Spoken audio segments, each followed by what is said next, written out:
Isn't magic dangerous though?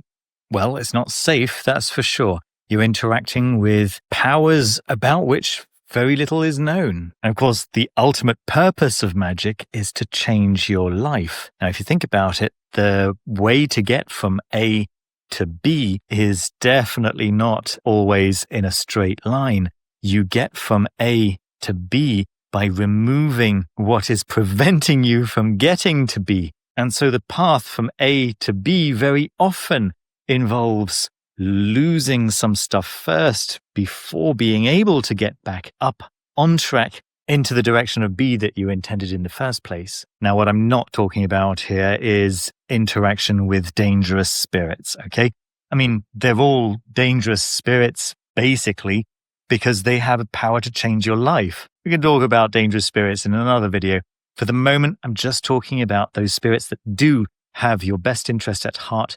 Even if you're not interacting with spirit, the process of going from where you currently are to where you want to be very often involves some experiences of loss, which only reveal themselves to be, in fact, gains once you are where you want to be and you look back on where you've come from and you realize, of course, that stuff was holding me back. Of course, I had to lose that stuff in order to achieve my divine purpose. You know, some people contact me and say, Denny, I've been doing the lesser banishing ritual of the pentagram every day and I've just lost my job. My partner is leaving me. I used to know what every day would bring, and now everything seems up in the air and I'm completely unsettled and it's awful. I thought magic was supposed to help me, not destroy my life. And of course, from what I've just said, you can probably tell exactly what my answer to them is.